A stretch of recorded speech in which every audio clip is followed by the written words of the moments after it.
Hola, buenas tardes para todos. Gracias por acompañarnos una vez más en Azure en el Bar, esta iniciativa que nace con la idea de juntar a la comunidad de la TAM y acercarlo un poco más a Microsoft Corp, que junto a Javier Villegas, Cristóbal Ibarra y Gastón Cruz hacemos un poco esto realidad, obviamente con todo el apoyo de la comunidad de la TAM, colegas, MVPs, y bueno, llevamos esto adelante entre todos.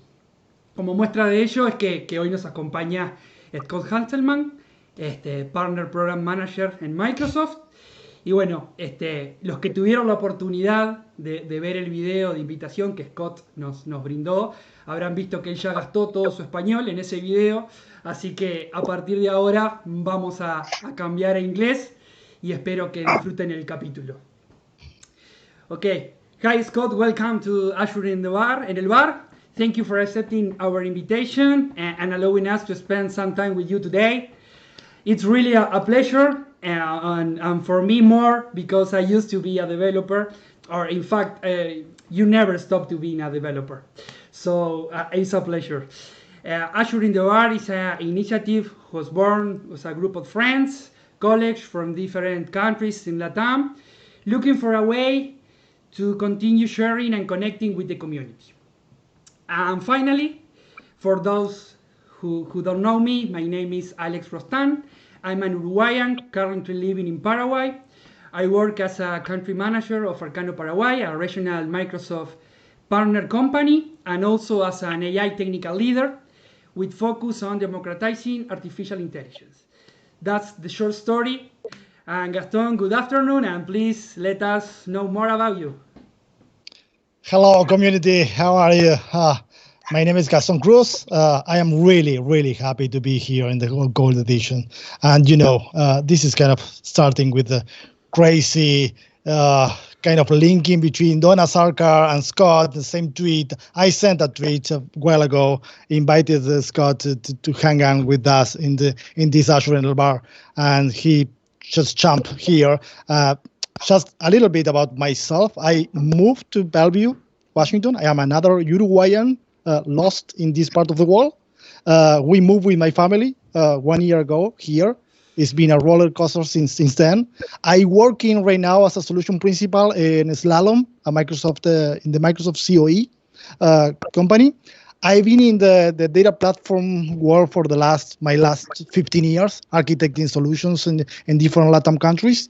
I'm really passionate about connecting LATAM communities from different countries, Chile, Argentina, Brazil. So I'm really glad to all of us to be here. And as a friends, now we are talking with friends, with community, all the stuff.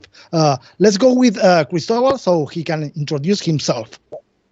Thank you, Gaston. Hello, everybody. I'm happy and grateful to be with you, Gaston, Javier, Alex, and Scott in this version of a new chapter of Azure in the Bar. I live in Chile. I work as a digital data and analytics manager for Ernst & Young. I'm here because I used to work at Metric Cards company that was later acquired by Ernst & Young. So in addition to that, I participate actively in the past Chile community, also collaborate with the Power BI user group, which has already more than 3,000 users. We are very grateful for being able to collaborate with the LATAM community from now on. So thank you a lot and hope you enjoy here with us, Scott. So now please, my friend Javier, introduce yourself. Thank you, Cristobal. Well, finally here, Javier Villegas from Buenos Aires, Argentina. Same here at the whole team. Extremely happy to host this Gold Edition of Azure in el Bar today with our main guest, Scott Hanselman. A little bit about myself. I work as a DBA manager for Mediterranean Shipping Company for the last 15 years. I'm an MVP, the data platform category. I'm a member of the PAS community. well, I really hope that everybody have fun today while we learn a bit from Scott. So thank you all for being here. Gaston? Hey, okay, let's start it. I see that Scott is kind of looking around and say, okay, what's going on right now? So let's start the conversation. The very first thing is, first of all of us, we are really glad that Scott shared this kind of time with all the audience from LATAM countries. We have people saying thanks for every country in South America, Scott. So in this conversation, we are going to talk about stories, about history, about learning path, about advices for someone like Scott. So first questions for you, Scott, is tell us a little bit about yourself. Tell something about you. If you need to introduce to the LATAM community. That's a tough question. Well, first of all, lo siento, yo no hablo español. Mi familia estamos aprendiendo español, pero es un idioma muy difícil. So, lo siento. Pero I've been writing software for 30 years. I'm old. And I've been at Microsoft now for only 13 years, which seems like a lot of time if you're old, if you're young rather, and a little time if you're old. Sometimes you tell someone who's 25, I've been working somewhere for 13 years, and they're like, wow. But I'm like, only 13 years. I remember what it was like to be not at Microsoft. I work out of Portland, Oregon. So I'm about 250 kilometers from Seattle, Gotcha. Which means that I'm, outside of the Seattle Microsoft reality distortion field. Yeah. So I still remember what it's like to be not a Microsoft person. I've worked on Palm Pilots and on medical software, on banking software, and now I work on .NET and I work on Azure. I do it all from my home. So I've been working remotely this entire time. Got it. And you come back, go back and forward for the Redmond, for Bellevue.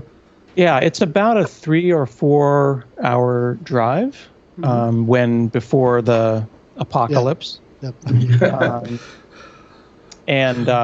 So I haven't been up there since January. But now I don't know when I'll be up there again. Maybe next year. But before I would go every month, just for every month you have you because it's not a big deal. You go up on Sunday and come back on like Wednesday. Okay, let's move on with one question, Cristobal, from you. Okay, thank you, Gaston.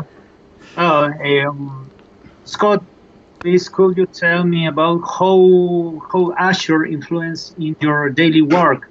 So ask a little bit about your thoughts related to Azure evolution as a cloud platform. Am I allowed to share my screen, or will that mess up the recording? I think you can screen. Yep. Yeah. I can. Do we know what will happen? Let's see. maybe we're breaking something. I tried. Find out. We can try. All right, because I don't know how you're pulling out the video. It's okay. It's okay. Let's find out. I'll look at the YouTube and we'll see what happens. Yeah, I'm doing the same here. Cool. Let's see what happens. I'm looking at the YouTube. It's okay. Why do you have the captioning in English? You could have it doing automatic Spanish. Well, that's a long story. Yeah. Okay. We've been trying a lot of things right now. Yeah. It looks really good. Okay, cool. So the question that Cristobal was saying was about how I think about Azure.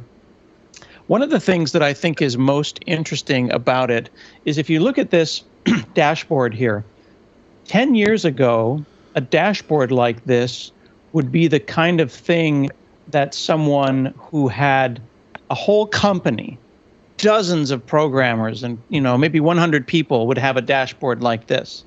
And you would have global scale with software running all over the world. You would have a picture of a map with pins in the map showing where all the offices were and all the data centers. But what's exciting about this is that I'm just one person.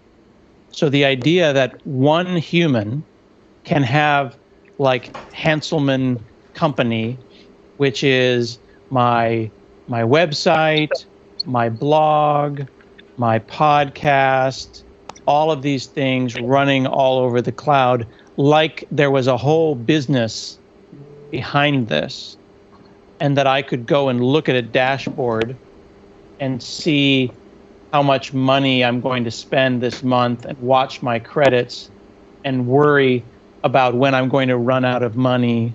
And I can go and look at all these kind of statistics. I'm old enough to remember when the cloud was just a virtual machine in someone else's, building. And what I think that people don't understand about the cloud is it's the idea that you're renting computers, and I don't have to think about the hard drives. I don't have to think about the memory. The idea that I could go to my app service plans here, and you can see I have a Linux one with 5 apps and a Windows one with 14 apps. I'm running 19 different websites on 2 machines. And if I suddenly felt that the performance was not good, then I could change to a premium. And that's, again, one human being. In the past, that would have been a team. And if I needed to scale, I would have to call someone quickly and tell them, buy more memory, buy more hard drives, buy more processors. That's the power of the cloud. It's the idea that it's elastic, it's flexible, and the idea that it is programmatic, that I can write code to make the resources appear. Once people understand that aspect of things, that you're not just renting computers, I think that your understanding of the cloud becomes better and more powerful. Okay. Alex? Yeah. I have a little question, but what do you think about Microsoft involvement with open source communities, and how that affects your activities? Well, I came here to Microsoft 13 years ago to open source everything. So I'm here to open source everything, and I came here to do this open source. So people are asking me, like, what do I think about the journey? That's why I'm here. That was the whole point, was to open source everything. So if I'm ever fired, if you ever hear the news, oh yeah, they fired Hanselman, it's because I open source too much. Right? Maybe I open source Windows and then I just run. So that's that we are doing exactly what I said we would do. It just took longer than I thought it would. I thought it would take 5 or 6 years, and it's taken 13 or 15. Yeah. Right. But that was your main goal. The main goal for you was to open source in Microsoft. Yeah, because before Microsoft, I was working at a bank that was doing like large North American retail banking, like taking it, like, how you can take a photograph of a check, and that's a miracle, right? Yeah. Well, 15 years ago, that was the hardest thing ever. It was a very amazing technology. So to take a photograph, upload that, that was a big deal. Banks don't like open source because they think that they made something and it's secret and it's special. And they don't want the other bank to know about their secret. Gotcha. Yeah. So I was trying to explain to the banks that we're using open source. We were using Log4Net. We were using NUnit. We were using cruisecontrol.net 20 years ago. Why are we not giving back to the open source community? So I was introducing open source to the banks when Microsoft called me and then said, hey, let's come work at Microsoft and maybe we'll start open sourcing stuff. And that's when we started open sourcing ASP.NET MVC. Well, basically, to me, it doesn't seem like it was like 15 years ago. It was like actually yesterday. So when, what we see around, or what we get from this side of the world is that, okay, Microsoft is completely a different new company, right? Yeah. And, I'm coming from the data platform area. So seeing SQL Server running on a Linux machine is something that, I never thought I'm going to be seeing this in my whole life, right? And then, open sourcing .NET, the toolings now related to data platform, Azure Data Studio, the whole, solution, Visual Studio Code, that whole initiative is tremendous. So, my perception is that it's not too long that the whole thing has started. But definitely it's a huge shot. We were talking before with my friend here, and definitely, the possibility of having options is what makes the company and the offering much more aggressive and something right. to pay attention. Right? If you look at the comments in the YouTube, we see that Jorge Levy says, if we open source everything, what is the business model? Mm-hmm. This is a really good question. So ask yourself today, where does Microsoft get their money from? Mm-hmm. I'm not selling you .NET. No. I don't even sell you Visual Studio. Yeah, because you don't need it. You don't need to sell any kind of product right now. I don't have to sell anything. Yeah. That's the main why, because it's not about closing or open the source of software. I think it's more like provide the platform and do whatever you want with the platform.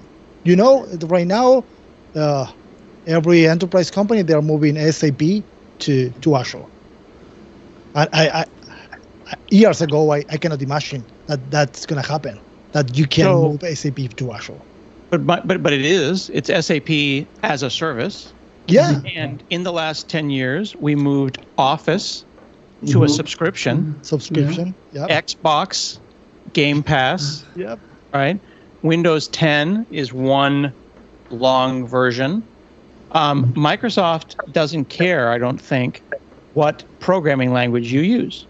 Mm-hmm. Yeah. The way I like to phrase it is Microsoft wants your for loop. Mm-hmm. They will run your for loop in the cloud, Node, Ruby, C, C++, Java, Yeah. I don't care. Whatever you want. Microsoft sells compute today. Xbox, Office, Azure. We can open source it all. Yeah. You can today open a business, use .NET, use Visual Studio, put it on Amazon. You don't pay Microsoft a penny. Yeah. So how do I make money? Well, I make money by making Azure better. So then you oh man, I got to move to Azure. Yeah, that happens as Javier was mentioning before. In our world, kind of my world, data platform world, if you see Synapse right now, you doesn't care about if you are running Spark or you're using SQL on Daemon or you're coding in any kind of language and do the ETL processing in whatever you want in terms of languages, because you're using the power of compute in the Azure platform. So in the Synapse world, it's kind of the same. The same happens there. And you can bring all the data warehouse and do whatever you want in terms of the ETL processing, transformation, shaping the data, and do whatever you want in the language that you are more comfortable or you have the scenarios or the use cases to do that. So that is awesome. And I see that Ivana Tilka from Córdoba, Argentina, is there in our audience in YouTube. And Ivana is working with AI. And in the AI world, doesn't matter if you are doing whatever language you're using. You're using the compute of the platform of Azure itself. So I don't know, Javier, do you want to move with our question for our gold guest today? Yeah, absolutely. Nothing about tacos. No. You want to? Tacos, chiles, enchiladas, and those kind of things. We're gonna get after, but Chiles de árbol. So we and the audience would like to know if you can tell us about one challenging project or kind of impactful situation that affect or change your professional career in the last 30 plus years. Challenging. I mean, for good or for bad, huh? So I mean, something that you remember that may affect your professional career for good or for bad.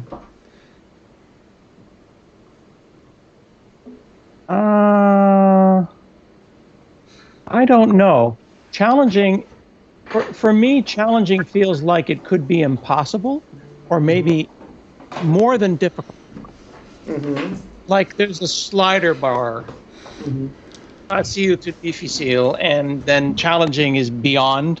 And I feel like that means, like, was there something that I couldn't accomplish that I would fail at? I never felt that I would fail because I had a team. You know what I mean? Like, if you have a team, you're not alone.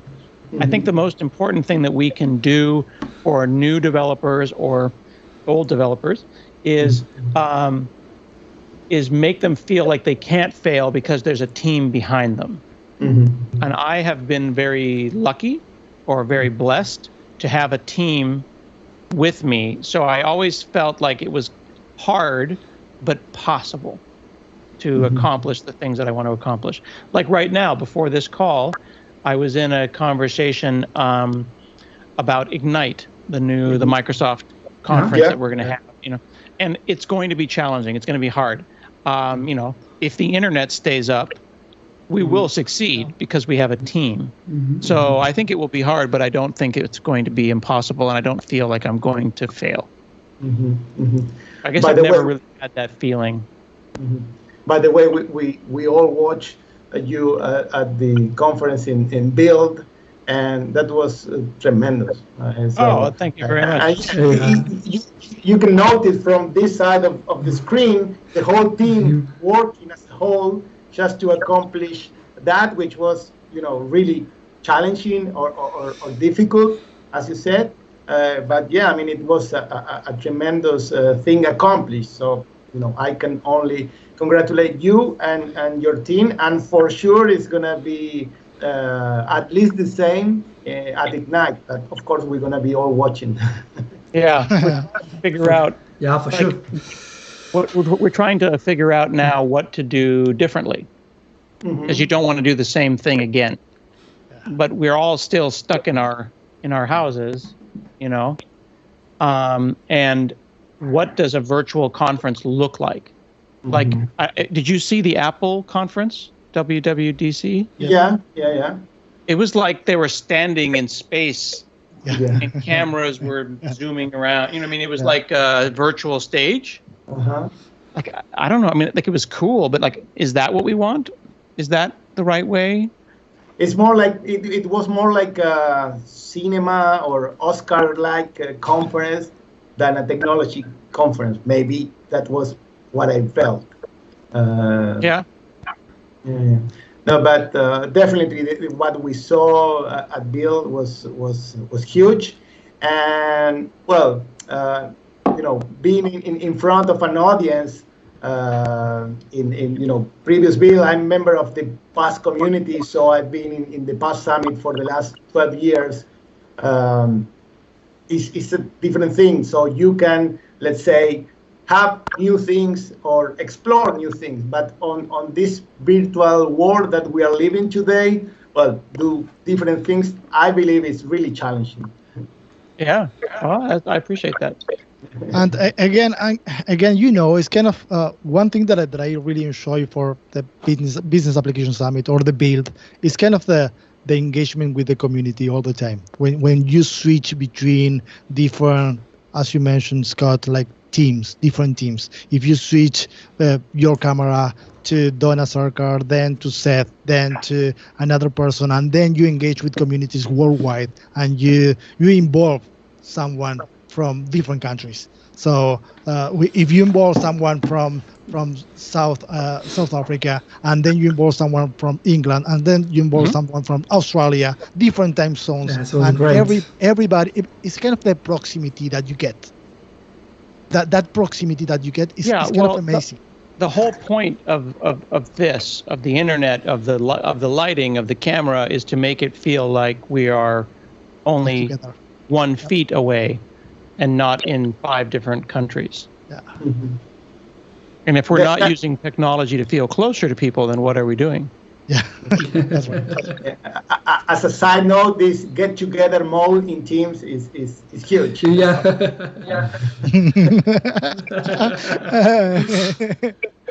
I don't like the background stuff because it doesn't look like real. But you have a terrible, oh man. Yeah. The head is not right. The arm, there's. We were discussing about that, It just doesn't work. That doesn't work. That doesn't allow you to have that proximity. It's kind of great. That's not what my head is shaped like. It just doesn't look good. So together mode looks weird to me, in my opinion. I believe it's going to improve, definitely. I know it will improve, definitely, but there's a lot of local processing. Yeah. Okay, jumping here with our next question, and that's gonna be, Scott. What's from your thinking? What is going to be the next big move in terms of technology? What do you feel that this is gonna be a game changer? This is gonna be for me. This is gonna be the game changer, and maybe your advice is let's say to the people that they are there in our YouTube channel, try to jump here. Try to jump and start learning this kind of stuff because this is happening. And I'm not talking about, let's go to Mars, like SpaceX right now. I'm talking about something that we can bring to the whole community. Like this is I've got an old Surface Pro 3 here, right? It's like 5 years old. Yeah. And it works great. I like it. It's my favorite machine, but it's like 5 years old, right? I think that something like Code Spaces, Visual Studio Code Spaces, where I can run Visual Studio here and compile in the cloud. Where it splits in half, where I don't even have .NET installed. I don't even have Node installed, and the work happens in the cloud. That seems really powerful. That way I can use an older machine. I don't have to spend $3,000 or some stupid amount of money for another computer just to make things compile faster. I can use the power of the cloud to do that work. You can still use your old computer for a long time. Yeah, exactly. Because it's a terminal. We go back to terminals. Terminal, yeah. It's a fat terminal. It's a smart terminal. What's wrong? Hey, it's all that you live long enough and it all comes back around, Yeah, that is good.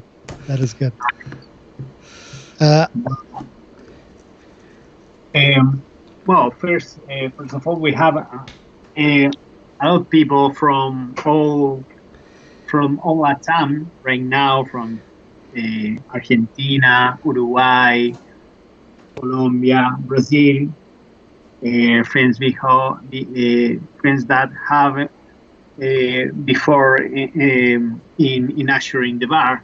So it's very, very grateful. Well, I have one question other question for you, Scott. After background checks, can you tell us a little bit about you enjoying stand-ups? Can we say that maybe a next version of Friends? Sorry, you're breaking up. I didn't hear that. Can you say it again? Oh yes, yes. Sorry. So I am after a background. Can you tell us a little bit about you enjoying stand-ups? Sorry, stand-ups? Yes, stand-ups. Like the community stand-ups? No, we saw you. I mean, we were watching your background and doing a background comedy. check. Comedy saw stand-ups. you as a comedian. Sorry. Lo siento. Yeah, No problem. Mi culpa. No, I haven't done stand-up in a while. Now I do stand-up comedy. ¿Cómo se dice stand-up comedy en español? Same. There is no translation. Yeah. Unipersonal podría ser. Stand-up. No. Stand-up comedy. No. Here in Argentina is stand-up. In Chile, stand-up comedy. It's okay. Yeah. Muy interesante. Yeah. Don't you say like stand-up? Stand-up. Yeah. Like this, Like that. like this, stand-up. Stand-up. So you're in Argentina maybe or Yeah, España. that makes sense. Yeah. So I think that I use that kind of stuff for my presentations, to keep it light, because people want to be reminded that you're human. And if you give a talk at Build or a presentation, if you can keep it light, then the tone, the vibe, if you can keep the vibe light, then you use your stand-up skills to be more inclusive. Because you put on a different role, right? Have you ever seen my YouTube? Yeah. It's Yes, more quiet, more calm, and like the voice is different. The radio voice. Hey, we're on my YouTube now. We're going to talk about Git. And that's a different voice than the Build voice, and that's a different voice than the stand-up voice, because they're different audiences. But you have to practice to get that, right? I mean, a lot. You have to have a background to be able to accomplish that. Yeah, I think the point I'm making is to be intentional, to be deliberate about what you're doing. You don't just show up at an event and start talking. You see? You think about, is this a business meeting? Is it a family? Is it a big group? Is it a small group? Is it young people? Are they old people? Are they new programmers? Do they want a whack? Hey, everybody, sábado gigante de .net. Is that what they want? Or, hey, we're going to talk about .net today. These are different characters. So stand-up comedy, to Cristobal's point, is a skill that you can turn on or off depending on the audience. Yeah, okay. Does that make sense? And I think many people, they just show up. They just show up and they go, hello, I'm going to talk about C#. Here's some visual, blah, blah. And another way to think about it is to, hang on, everyone just. Yeah, just switch. We are switching places. We are switching countries, places here. It's kind of strange. So, yeah, your camera's, there you go, now you're back. So if you think about who should I be, which part of my personality should I turn on today for this meeting or this presentation or this character? Is it comedy? Is it drama? Is it telenovela? I don't know. It's a telenovela. And Scott, what was your expectation from this meeting before you jump into this? I thought I was going to be giving a presentation. Yeah, yeah. And I thought I was going to be sharing my screen and showing you something and like making it dramatic. But you had it ready, telenovela. I thought it would be a telenovela, and I'd be like, Maria, Es muy importante recordar, este código es completamente .NET puro. I don't know. That is amazing, Scott. So, is there any chance we see you in any comedy on TV, national TV, or something like that in the future? Some soap opera. My comedy is limited to YouTube, but I'll send you a link to my JavaScript comedy that I did in a little while ago. So I'll find you a link to that. Here it is. I'll put that in the chat. Okay, great. We're going to share it with the audience. There you go. I put that in the chat. And maybe this is a way to increase your YouTube channel, Scott. My YouTube channel. That is the way to increase the YouTube channel with something about soap opera. Soap opera from Scott Hanselman. That is maybe the next move for you. Monday night of Scott. I cannot imagine you and Scott Guthrie doing a soap opera together in the next YouTube channel. It's kind of that would be interesting. I don't know. That could be interesting. The people have a question in the channel. Say, where can buy the T-shirt that say include everyone? Include everyone. Yeah, you can Google that and find that online. I have lots of inclusive T-shirts. Nice. Very nice. I see a question we missed here from Jorge Levy asking, what is India doing that LATAM is not doing? That's an interesting question. Yeah. I have a guess because I think that India is doing the same thing that the U.S. is not doing, and it's the universities. The way that they do their focus on college degrees is very, very intense. So I think that if whichever countries decide to educate the people the most in tech careers will be successful, and I think India did a good job with that.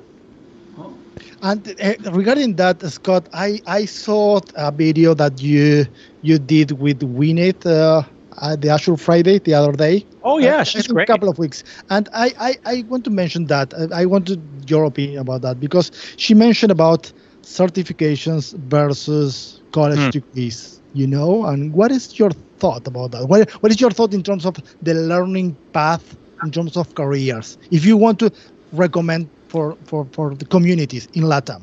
Yeah. They should go with the certifications, learning path, Microsoft Learn, or college degree? Both. College degree is more college degree is more important. Yeah, I've always believed that if you this is my opinion, so I could be wrong. Yep. If you know the material, the certification is easy. The problem with certifications are when they are expensive. So if a certification is the price of a movie ticket, great. But if a certification is the price of a laptop, that's bad. And if a certification is the same price worldwide, that's bad, right? Because $100 here is not $100 in India, et cetera, and it's not fair. Because then it's called gatekeeping. Microsoft is addressing that question because the different. The new certification related to Azure roles is changing the price depending on the country. I noticed that as a good thing. As you said, it's not the same price all around the world. So definitely something to exactly. applaud. I think it's important to make sure that that's something that is reasonable and fair to the local currency. But what I worry about are when people, they save their last dollar, their last penny, their last peso, and the family sells the house so I can get an Azure certificate. That's the wrong idea. Doesn't have any sense. That's not fair, and the certificate will only ever get you an interview. It will never get you the job. Yeah. It's gonna be your front facing just to get the interview, but not to get the show. Yeah, you're right. You're right. Yeah, exactly. I've been hearing some of the chat here, and one of the proposal maybe for Ignite is that maybe you can join Scott Goody with the slippers. With what? With the Guthrie, slippers. with what? With the guy. Guthrie's like he's so famous boss type, you know. He knows he's too busy to talk to me anymore.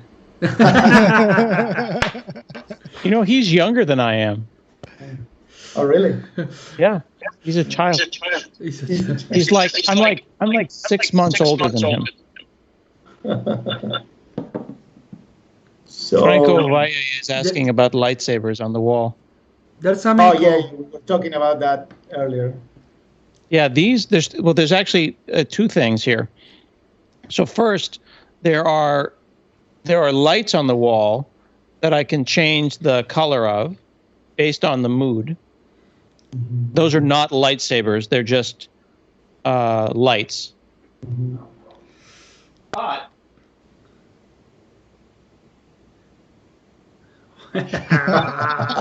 That's a good one. That is a lightsaber.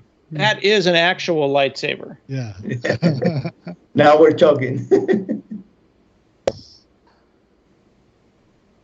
I got I that believe at a the user audience group. That's a is on .NET purple lightsaber. And That's found a good one.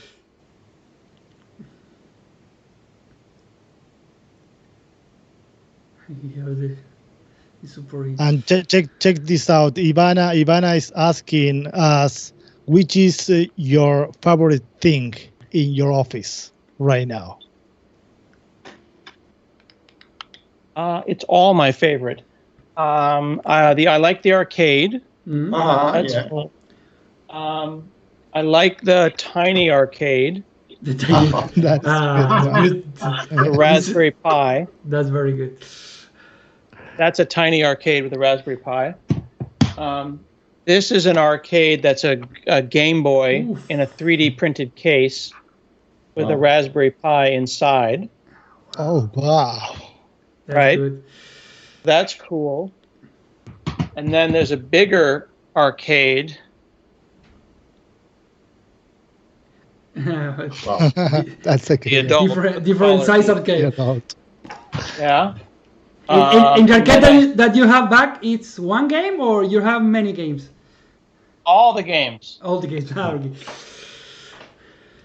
Yeah. I got a bunch of games. What is your favorite game?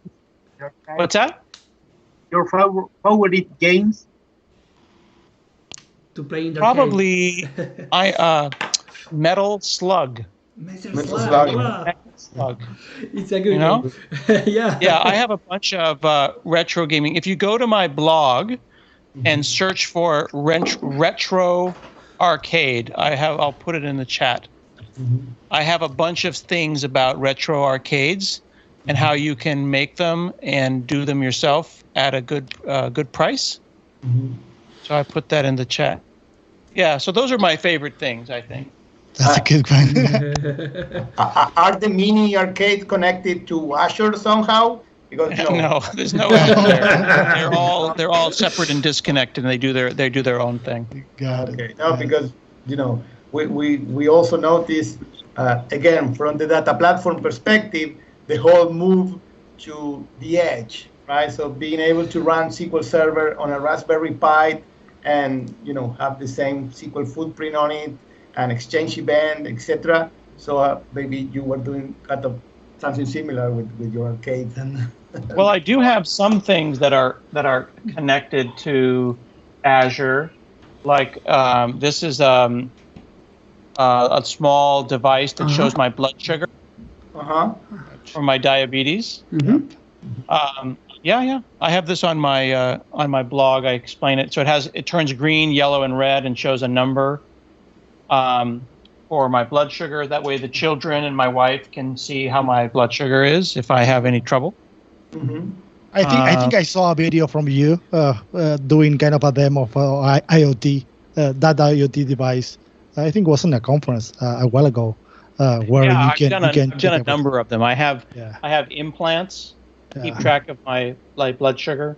So in the body with a Bluetooth, and it talks to the cloud, and it goes into MongoDB. There's another question from Gonzalo that I don't want to miss that from the YouTube channel. Gonzalo was asking us, what is your vision about the necessary competencies that should be instructed in university in Latin America? What do you feel about that? About what is the right way to go at the path for universities that are in Latam? What do you think that we should change in Latin America, or something different in terms of instructions? I struggle a little bit with my opinion about what we should learn in schools because I'm getting older and I'm almost 50. So I believe that new people don't have an understanding of the history of computer science. And it would be helpful if they understood the why as well as the how. I really like the history of computer science. For example, I was doing some Git debugging recently, and I saw some carriage returns line feed, CRLF. But if you ask a younger person, what's a carriage return? What's a carriage? No, they don't. Well, I mean, it sits on the typewriter, and you type, and you go ding. Line feed. So why am I in 2020 thinking about carriage returns and line feeds? Today we just teach them, set it to false or set it to true, and then don't ever think about it. It's kind of like we've given young, early in career people an Uber or Taxify or whatever, but then the car breaks down and there's no one to change the tire. Yeah. You follow the analogy? Yeah. It's just taking the shortcut. So teaching someone to drive a manual shift car doesn't mean that they have to drive a manual shift car. Exactly. They can drive an automatic. They can take a bus. They can take a bicycle. But I think that there's some value in learning how to do that. So in computer science class, I think we have computer science and the theory of computer science, and then a line, and then software engineering, which is the practice of creating software, project management, Scrum, working in a team. We don't teach that stuff in school. We teach operating systems, algorithms, and data structures, which is not what I do in my daily work. So I think that there needs to be a reconcile of computer science and software engineering, and a third thing, which is the history of computers. And like young people, early in career people, don't realize that everything is a computer. Today it is. There's more power in this watch than there was in my first computer by a factor of 1,000. That's right. So when you say that, we all laugh. But why? What do I do with that information? How can knowing that make me a better programmer? Thinking about performance, thinking about memory, thinking about allocation, right? So then you take that to the original beginning of the conversation around Azure. And you say, how is Azure different than someone else's computer in a room that I can't see? Well, the performance is different. The disks are different. You're not really talking to a disk. You're talking to a networked attached storage. Your CPU might be actually a little bit slower than it is locally because it's being shared. It's being virtualized. Those conversations should be taught in school. This is my opinion. Knowing history better will definitely help or improve where what we are trying to achieve, right? To get the end goal. Yeah, absolutely. But it's applied history. Yeah, right? yes. No. So it's the why. It's not just, hey, here's some history, this happened, right? It's, this is some history and why we can learn from that. That's good. Yeah. I wish I could talk I wish I could give this in Spanish, and I'm sorry. I wish. Yeah, no worries. No slower, worries. simpler English to make sure people can understand. We are in the mix between English and Spanish all the time. And what do you feel in terms of, what is your perception about right now LATAM communities? If I ask you, okay, what do you feel about LATAM community? What are you thinking that what's going on there? What is going on in LATAM? Because one of our main goals here with the Azure and Bar was trying to, okay, let's try to connect Corp, Microsoft, Redmond, Silicon Valley, Seattle. Let's try to get those people connecting to LATAM communities. So the question is, can you hang on for just one moment? I hear my son crying. Of course. Go. No worries. Go. Just hit pause. So here we are, Azure en el Bar, live edition, gold edition. Hope you guys all are enjoying this this conversation with Scott Hanselman as much as we do. So can you guys share what you're feeling today? Because I'm kind of crazy. Yeah, this is kind of crazy for everybody here. Sorry about that. Yeah. I'm just No making worries. sure that the boy is okay. Yeah, no worries. The kids are first. You know what? So the question for you was kind of your sense of LATAM communities. What do you feel about LATAM communities and the connection that you have between, how do you feel Microsoft Corp between LATAM communities? I mean, I feel nothing but positive things. I think I feel the same thing about the LATAM community that I feel sometimes with the Asian community. I feel bad that sometimes English is a barrier to being seen. I think there are really good open source projects, really great bloggers, really cool people in the non-English speaking, non-Europe, not America, not US.